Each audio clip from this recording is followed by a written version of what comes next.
Hello everyone, my name is Jaehoon Kim. As he introduced me, I'm from University of Illinois at Urbana-Champaign, and I'm going to talk about maximum hypergraphs without R-regular subgraphs. This is a joint work with Professor Kostotika. And can I assume that everyone knows what graph, cycles, forests are? Okay, yeah. Then graphs with no cycles are forests. This is one of the very basic facts we learn in graph theory. And we also know that the cycles are two regular graphs, and two regular graphs are exactly the disjoint unions of cycles. So we can state this fact in another way. Graphs with no two regular subgraphs are forests. So it's basically same statement. And so yeah, this is one of the most basic facts, and we can try to generalize this statement. One of the trivial ways is replace 2 with R, but that it turned out that the characterizing graphs with no R-regular subgraphs are not as simple as forest. So that attempt failed. As far as I know, there are no simple characterization for graphs with no R-regular subgraph when R is bigger than 2. So instead of generalizing this statement, we can try weaker statement than this. So we know that m-vertex forests contains at most n-1 edges, right? So instead we can consider this weaker statement. Because they are forests, it contains at most n-1 edges. So instead of the complete characterization, we can try to find some conditions on number of edges. So n-vertex graph with no two regular subgraphs have at most n-1 edges. And equality holds if and only if it is a tree. This is one of the trivial statements that we run in the graph theory course. And we can try to generalize this statement. One of the basic ways is replace this number 2 with R. So if we replace 2 with R, there are known results. 1985, Piper published this result. So for every R, there is a constant shift of R, such that if G is m-vertex graph and it has no R-regular subgraph, then its number of edges is at most shift of R times n times log n. So if we put 2 instead of R, this upper bound, obviously this upper bound holds, but it is not tight. Because we know exactly how many edges it can have, n-1, which is linear of order n, but it's bigger than that as an order of n times log n. So for R equals 2, this upper bound is not tight. And also, if R is bigger than 2, we don't know whether this upper bound is tight or not. But we know it's not that bad because it cannot be when R equals 2, the best upper bound is linear, but we know that it cannot be linear because there is this result. Piper and Roeder and Samoredi published this result in 1995 that for every constant C, we can find an n-vertex graph with this many edges. C times n times log n, which is bigger than a linear. And it contains no 3 regular subgraphs. Also, this graph does not contain any 4 regular subgraphs and 5 regular subgraphs, any subgraphs. Because we know that every 4 regular subgraph contains 3 regular subgraphs, and every 5 and 6 higher regular subgraph all contains 3 regular subgraphs. That is previous result of other people. They used the probabilistic method to find such an example, so there are no rigid construction for that, but yeah, we know that there exists such a graph. So that was one direction to generalize this trivial statement. Instead of we replace this 2 with R. Then we can consider another way to generalize this trivial statement. One of that is replace graph with hypergraph. Of course, in order to do that, we need to answer the question, what is hypergraph? And maybe a lot of you guys know what it is, but let me briefly introduce what hypergraph is. So we say H is a hypergraph if it is an object equipped with B and script E, where B is a finite set and script E is a collection of subsets of B. So, and we call the elements in B as a vertices, and this element is set in this case subset of B, which are in script E. We call it edges. These terms are from the graph theories, and hypergraph is obviously a generalization of graph. And we say H1 is a subhypergraph, or simply a subgraph of H2 if we can obtain H1 by deleting some edges from H2 and deleting some vertex from H2, and we can get H1. Then we say H1 is a subhypergraph or subgraph of H2. And it is just the natural way of defining substructure. And we say a hypergraph H is K-uniform hypergraph if every H has size K. As I previously mentioned, the H's is the subset of B, and if all those subsets have size K, we say it is K-uniform hypergraph. Then we can easily know that we know that the two uniform hypergraphs are exactly graphs. So hypergraph is a generalization of graph. And we say degree of B, we denote it as a D of B as the number of edges which contain that particular vertex B. Yeah. It generalizes the degrees of graph. And when we apply this formula to graph, it exactly returns the degree as we know. And we say hypergraph is an R-regular hypergraph if every vertex has degree R for all vertices. And before start other results, let me define some notation. So we say hypergraph is a full star if it is a hypergraph and all edges contain B and all subsets of B contain that particular element are in that hypergraph. So for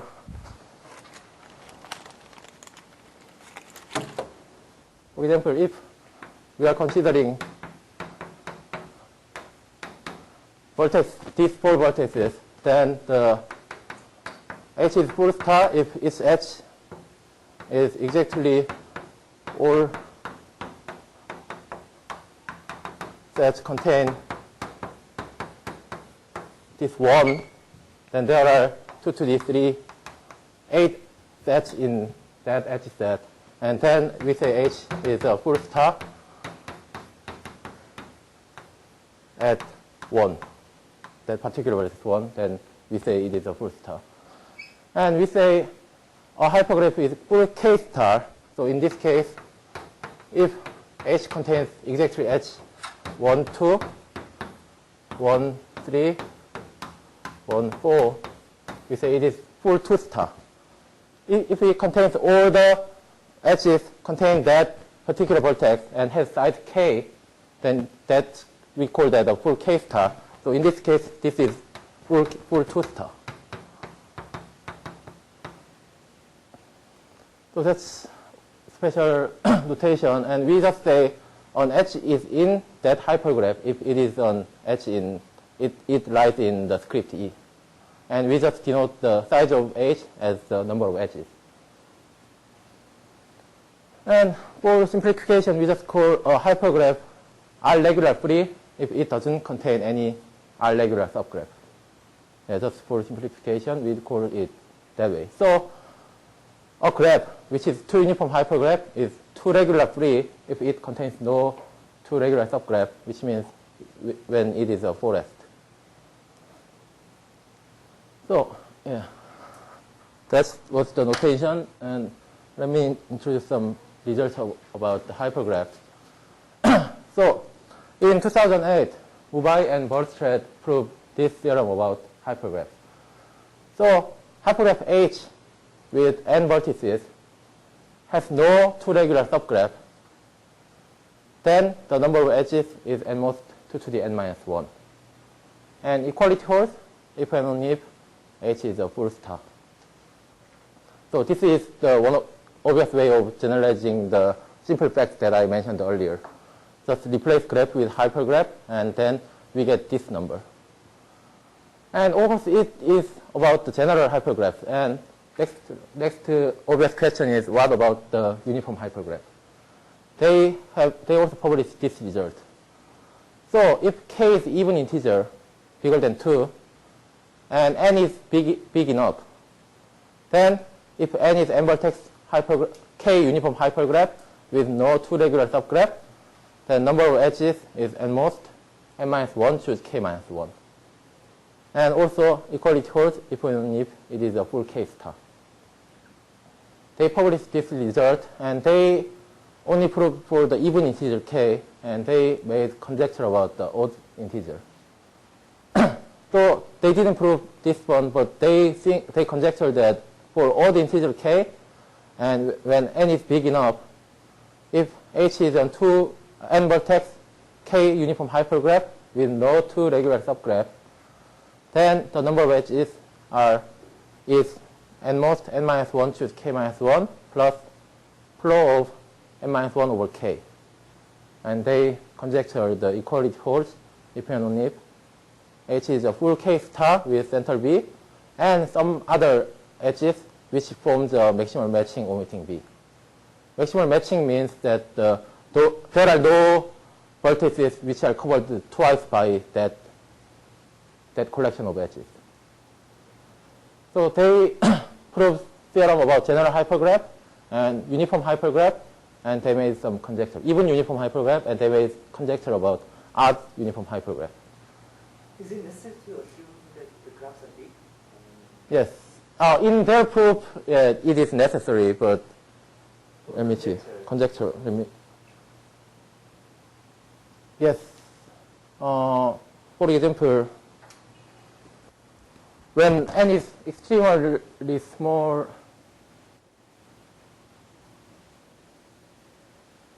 wait.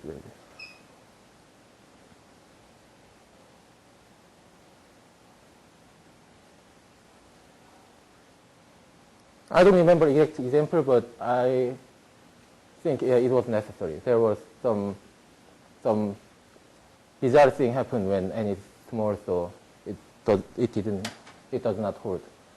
I don't remember exact example, but yeah, I think that is necessary. Any other question?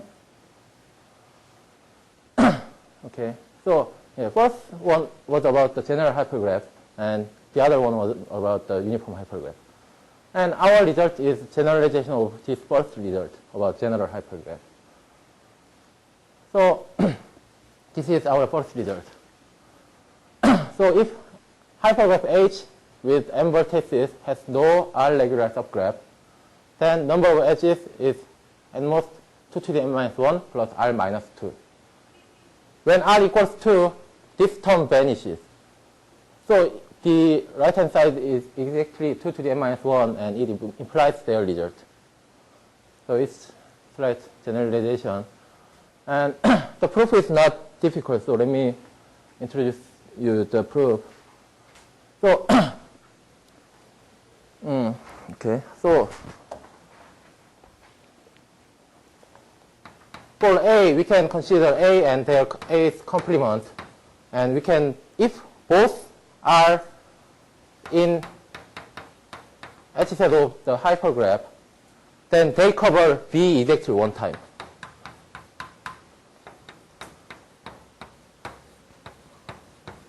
B exactly one time. So if there are R those pairs and all of them are in the H set, they cover B exactly R times, which gives us an R regular subgraph. So there cannot be R such a pair.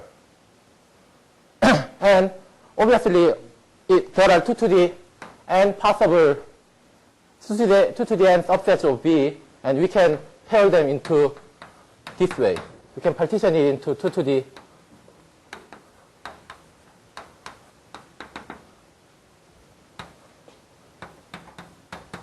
and these are 2 to the n-1 pairs. We can partition them into 2 to the n-1 pair. And we only r-1 of them we can take 2. Everything else we can take n-1. So obviously, the 2 to the n-1 plus r-1 is an upper bound.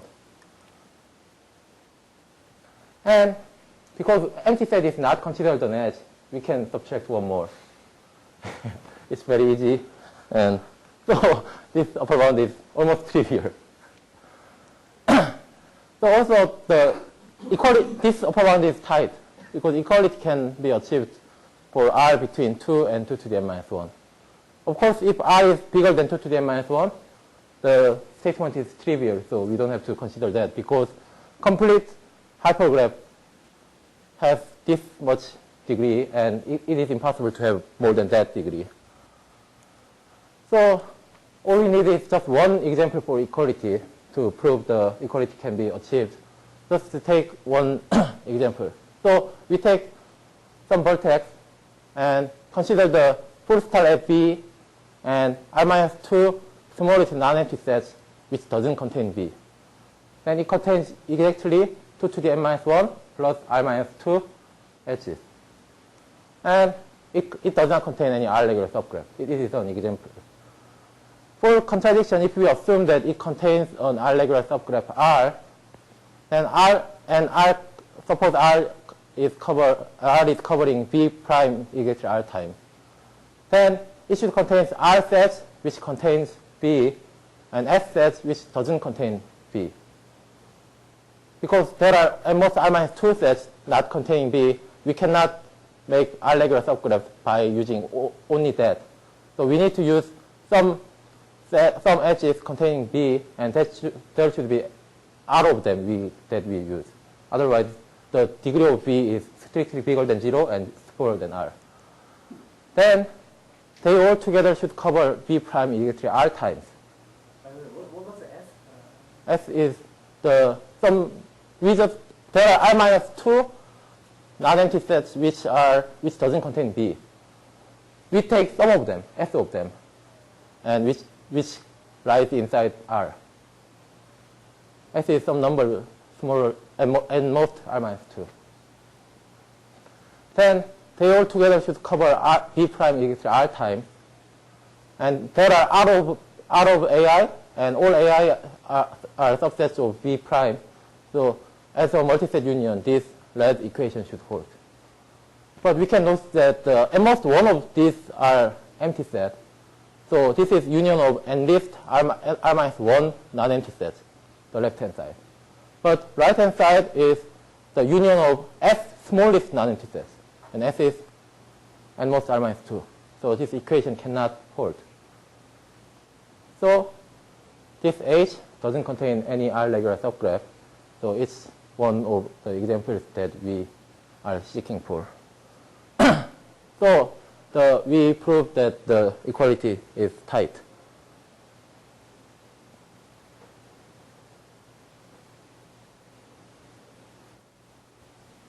Any question? Okay, so Given B of the BS, so those are from the choice of the r-2. yes, there are we put r-2 smallest non-empty set, and we don't know which one, but we take some of them and we assume that they together with these things form an r-regular subgraph, and we get a contradiction at the last part. So what do you mean by small? Minimal? So if r-2 is smaller than n, we just take all the singleton. But if r is bigger, we might have to take the set of size 2. If we put all the set of size 2, we might have to put set of size 3, and so on, when r is between these two numbers. Yeah. So equality can be achieved. So also, there are several other examples which achieve the equality, but all of those examples shows that it contains a full star at some vertex. In Mubai and Bertrand's earlier result, they said if equality holds, then H is a full star. So and if H contains full star and it has exactly this many edges, it is a full star, So we conjecture that this is a general phenomenon. And we conjecture that if H is an n-vertex hypergraph with no R-regular subgraph, and it contains the maximum number of edges, and if n is bigger than R, then we conjecture it contains a full star. You can notice that n being bigger than R was not on the theorem before, but we add this one because this is critical. If we don't put that condition, then there are counterexamples for that. So if we can allow n being R, then consider this hypergraph. A hypergraph on n vertices, and it contains a full star minus the whole vertex set, and put every singleton, then we can easily argue that this one does not contain R-regular subgraph, and it also doesn't contain any full star. So this condition is a critical condition. Actually, we show that this conjecture is true, except for at most finite number of hypergraphs. So this is our second result. So if H is an n-vertex hypergraph with no R-regular subgraph, and it contains maximum number of edges, and n is bigger than R, and if n is big enough, so it is bigger than 425, then some random number, then H contains a full star. Also, even if n is smaller than 425, the gap between n and R are big enough to satisfy this inequality, then it also contains a full star. So if we eliminate this case and this case, then we are left with finite number of hypergraphs, maybe 10 to the 10 to the 10, something like that. I didn't exactly count that, but there could be lots of hypergraphs with the fixed number of vertices. But anyway, it could have finitely many counterexamples at most. So let me just briefly show you the sketch of proof. Maybe that briefly is not that brief enough, but let's say the F is an n-vertex hypergraph, and it doesn't contain any R-regular subgraph, and it contains a maximum number of edges, and suppose it contains no full star. Before start the proof, let me explain you some notation. We say if A and A complements are both edges in that hypergraph, we call them a full star. Full pair. And the entire set, if entire set is edge, then we say it forms a full star itself. Then, as I explained earlier, if two of them are both edges, they are full star. And because it contains maximum number of edges, there should be exactly R-1 full star. R-1 full pair, sorry. Yeah. And there cannot be a pair, empty pair. There cannot be a pair which both are not edges. In that case, we get one more full star. So it's contradiction. So there are exactly L-1 full pairs, and other pairs are just half pair. Something like that. I didn't define any language for that, but yeah, we can just code it for the moment. And we say, this is just another terminology. If we say S is a transversal, S is subset of B, if it intersects all edges. So all edges are intersecting that S, then we say it is a transversal. And we say T is almost F-free if all non-singletons intersect it. So if there is an edge, or there are no non-singletons lie inside of T. Sorry for my mistake. So if there is an edge which lies inside T, then that should be a singleton. Every non-singleton does not lie in T. Then we say it is almost F-free. Is it clear? So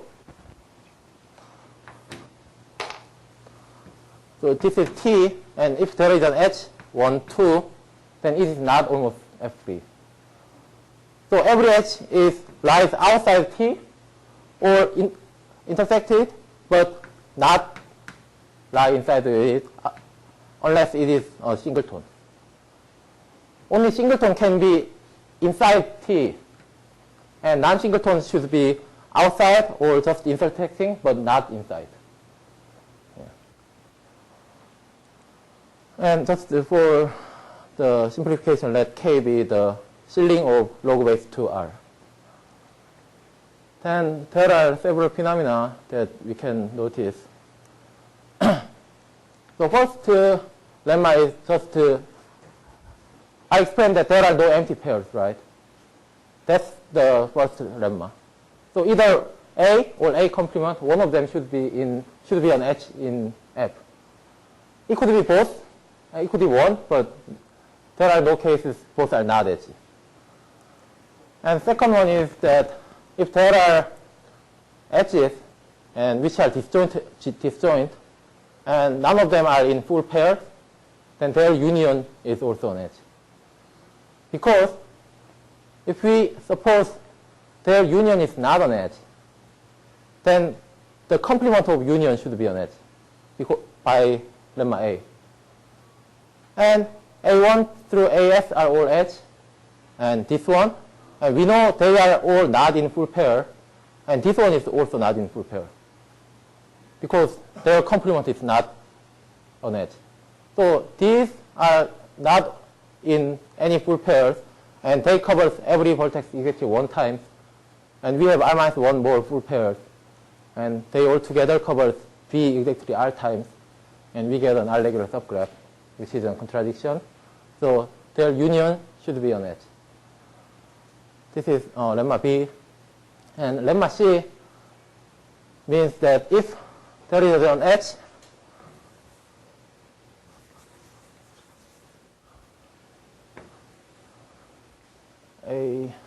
there is an edge, and we take arbitrary partition it into two sets, B and C, then at least one of them should be an edge in that hypergraph. Because if both are not an edge in that hypergraph, then their complements are. Then B complement, C complement, A covers everything exactly twice. A might be in a full pair, or A might not be in a full pair, but we don't care. At least R-2 of them are disjoint. R-2 full pairs are disjoint from them. So we use R-2 full pairs with them to cover every vertex exactly R times. So we get an R regular subgraph, which is a contradiction. So if we take an edge and we partition them, then one of them should be an edge. That's third lemma. So by using these three lemmas, I'm going to show you the sketch of proof. First, if we take all the singletons and take the union of that, then that should be the only minimum transversal. So every other edge intersects that S, and proper subset of S is not a transversal. Because first, all singletons are also edge, so it should intersect S, and for singleton, intersecting means lying inside. So S should be contained in the minimum transversal. In this case, we don't know whether there is one minimum transversal or not, so maybe this term should be gone. But if there is a minimum transversal, that should contain S. And only thing we have to do is just showing that S is a transversal. But if S does not intersect some HE, then this E should be non-singleton, right? Then we take the smallest edge which does not intersect S, then it should be a non-singleton because every singleton should lie inside S. Then we just partition it into two non-empty sets and use lemma C. One of them should be an edge, but it contradicts the minimality of E, or it ends up being singleton, which is also a contradiction. So there is no such edge. So S is a transversal. So minimum transversal should contain S, and S itself is a transversal.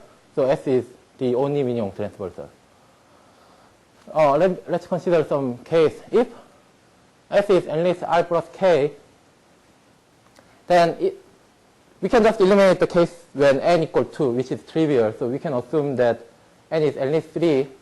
Then full pair contains at most one singleton. Right? So if there is at least R plus K singletons, and there are exactly R minus 1 full pairs, then there are at most R minus 1 singletons which are in full pair, which means we get R plus 1 singleton that does not belong to any full pairs.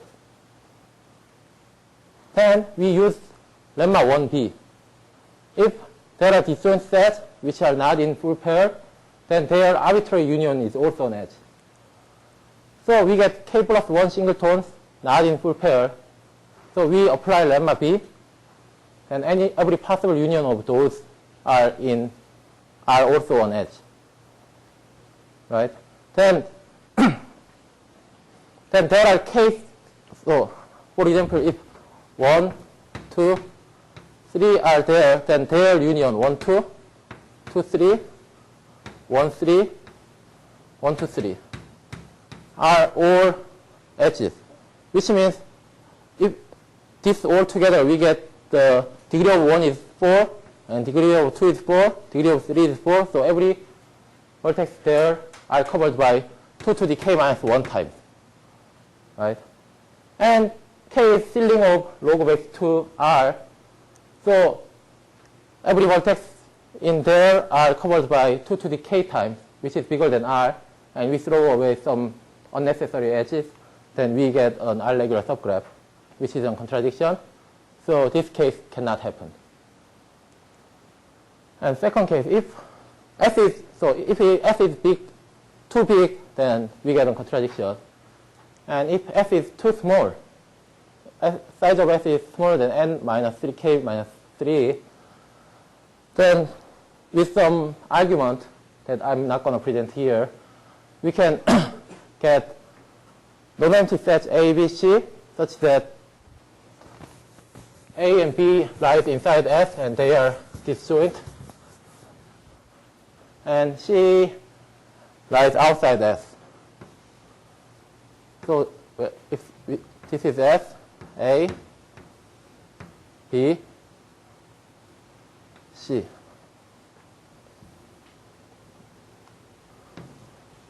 Then such that the C is big enough, so size of C is at least k plus 1, and A union C and B union C are both edges. We can find such two edges. Then we partition C into two things, C prime and C minus C prime. Because S is transversal, both C prime and C minus C prime cannot be an edge because it does not intersect S. And we know this is an edge, so we can take the partition A union C prime and C minus C prime. This is a partition of this particular edge, but this is not an edge. And one of them should be an edge by the lemma C. If we partition edge, one of them should be an edge, but we know this is not an edge. Then this should be an edge. By the same logic, B union C minus C prime is also an edge. So this should be an edge, and this should be an edge for every subset C prime of C. Is it clear? C prime is arbitrary. Yeah. For any subset C prime of C, this should be an edge, this should be an edge. And because C is big enough, we can choose C prime in R different way. And you can notice that this set and this set, this edge together covers A union B union C exactly one time. And we can find C prime in 2 to the k way, different way. So we can get R regular subgraph, which is also a contradiction. So we can eliminate this case. So we have some knowledge about the size of S. And let's say T is a maximum almost F-free set. Almost F-free means that you remember that, right? There are no non-singleton elements, non-singleton edge inside of that T. We call it an almost F-free. There could be a singleton, but non-singleton edge should be outside of it or just intersecting it, but does not lie inside of that. Then, if it is big enough, then with some other arguments that I'm not going to present, we can, and also we use assumption that n being bigger than 425 gives us some vertex U with a small degree n most 2 to the n minus 2 minus 1. Then we just consider sub-hypergraph F prime by deleting that particular vertex. Then this is n minus 1 vertex hypergraph, and this contains this many edges. And by theorem 1, this one contains R regular subgraph. And that R regular subgraph is also a subgraph of F, which is a contradiction. So the size of T is not big enough, not big. And most n minus 15k minus 6. Then we know F is at least n minus 3k minus 2. And n most k singletons are not in full pair. We know that. If there are more than k singletons not in full pair, we take the arbitrary union of them. They are all H, and they gives us an R regular subgraph. That was we discussed it before. So there are R minus 1 full pairs, and most these are with There are this many singletons, and this many are not in full pair. So if there are maximum number of singletons which are in full pair, then the number is at most that. So there are at most, with simple calculation, you know that there are at most 4k plus 1 full pairs with no singleton needed. Other full pairs all should contain singletons. Then, from previous, we know that the size of T is at most that. So, which means that if we take singletons not in full pair, there are at most k, so let's say there are a of them, and we just delete them from the vertex set, which has n vertices, and we delete at most k, so this has size bigger than this T. So this is not almost F-free, which means this set contains some non-singleton set H's. And we take the smallest non-singleton set. And if that smallest non-singleton set is size at least 4, we can partition them into two things, and one of them should be in also an H, and it is smaller non-singleton H. So it is contradiction, so they have size 2 or 3. So we can keep taking it and delete it from that set. We can keep taking it until we are left with this many vertexes. So we can take at least 5k plus 2 minus a of them. Then these things and these things all together, we get 5k plus 2 disjoint edges. And at most 4k plus 1 of the among 5k plus 2 minus a non-singleton sets, and most this much are in full pair. So we can find at least this much edges which are not in full pair. And we, together with this A sets, A singletons, and this k plus 1 minus A set, they are all disjoint. They are all not in full pair. Then by the lemma B, their arbitrary unions are all edges. And there are k plus 1 of them, and they cover element exactly 2 to the k times, which is bigger than R. We delete some edges if necessary. then we get an R-regular subgraph, which is a contradiction. So this covers all the cases. So in any case, we get a contradiction. So F contains a full star. Yeah, this was not that brief sketch of proof of the theorem. And yeah, that was our result. And there are still several interesting questions. First obvious question is, find any sufficient conditions for a hypergraph to have an R-regular subgraph. For example, for graph cases, there are several theorems. Something like a four regular simple graph always contains three regular subgraphs. And two R-regular graphs always contains two R prime regular subgraphs for R prime smaller than R. And for odd regular subgraph, 2R plus 1 regular subgraph always contains 2R prime plus 1 regular subgraph if R prime is smaller enough. Or similarly, we can try for the hypergraph. And I heard that Mubai and Bertrand, they didn't publish it yet. They proved that 9 regular 3 graphs always, 3 graphs means 3 uniform hypergraphs, always have 2 regular subgraphs. It is especially easy when R is 2, easier than the bigger number.